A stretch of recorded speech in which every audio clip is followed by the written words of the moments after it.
Welcome to this explainer. Today, we're unpacking something absolutely massive.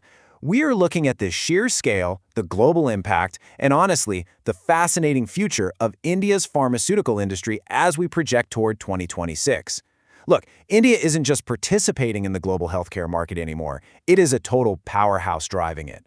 Over the next few minutes, we're going to break down the top 10 companies leading this charge, analyzing their strategies, their specializations, and exactly how they're shaping the future of medicine worldwide. Let's get into it. Okay, let's dive into this. $50 billion. Yeah, take a second to really let that number sink in. India's pharmaceutical industry is currently valued at a staggering $50 billion, easily making it one of the largest pharma markets in the entire world by volume. And when we talk about volume here, we're talking about the sheer massive quality of life-saving and life-enhancing medications being produced and shipped globally. It's literally an industrial feat of incredible proportions. But, how exactly are they generating this kind of mind-blowing value? Well, the answer lies right here in the core market drivers. The industry isn't just mass-producing your basic everyday medicines anymore. Actually, scratch that. A major strategic shift is happening right now.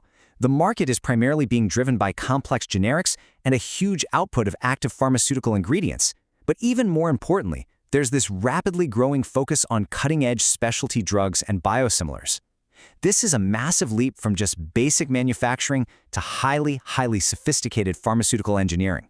Now, before we look at the specific companies leading this charge, we need to clarify a crucial piece of industry jargon you're going to hear a lot: API. An active pharmaceutical ingredient is essentially the raw material, the specific chemical compound that makes up the active therapeutic part of a drug. Think of it like the actual engine of the medication that does the healing, while the rest of the pill is basically just the delivery vehicle. Understanding who manufactures these APIs is absolutely critical, because they literally power the entire global supply chain. And this brilliantly illustrates the whole picture. When you pull back and look at all 10 industry leaders together, ranked by their market cap and domestic prescription share, these incredible geographic hubs start to emerge. Cities like Mumbai, Hyderabad, and Ahmedabad completely dominate as the headquarters for these giants. But more importantly, check out the core focus areas. From pure-play APIs to dermatology to cutting-edge vaccine innovations, these 10 companies are covering nearly every conceivable aspect of human health. Section 1. Spotlight on the giants, innovators, and leaders. Let's zoom in on the specific, fascinating achievements of these powerhouses to see exactly why they dominate a $50 billion market, starting with the reigning champ. Sun Pharmaceutical Industries is officially India's largest drug maker by both revenue and market cap.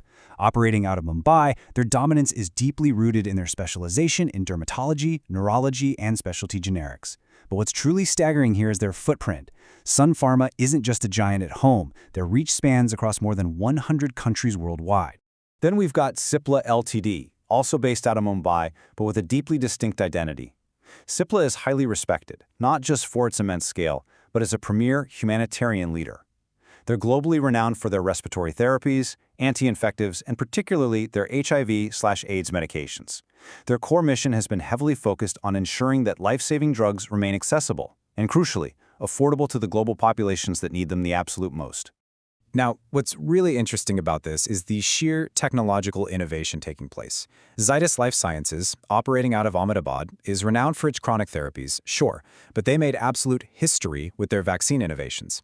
Zydus successfully created India's first ever DNA-based COVID-19 vaccine. This is huge because it proves these companies aren't just, manufacturing existing formulas. They are actively pioneering brand new cutting-edge biological science on the world stage. Let's connect this back to our earlier definition of API. Remember that? Well, Divi's Laboratories, down in Hyderabad, is the country's foremost pure-play API and custom synthesis manufacturer. Remember, APIs are the chemical engines of the drugs. Divi's basically acts as the critical raw material supplier, feeding these vital chemical compounds to top multinational firms all over the globe. Without Divi's, honestly, many of the world's most famous pharmaceutical companies simply couldn't produce their medications. Section 2. Strategy contrast. Global exporters versus domestic defenders. As we look at these leaders, it becomes pretty clear that there is definitely more than one way to build a pharmaceutical empire.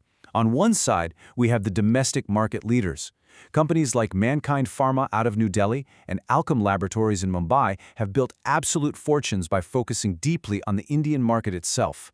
Mankind is a massive leader in domestic prescription medicines, OTC products, and consumer wellness. Alchem similarly dominates at home with anti-infectives, nutraceuticals, and oral solid formulations. But contrast that with the global export giants. Lupin Limited is heavily invested in researching complex generics and respiratory drugs for the global stage.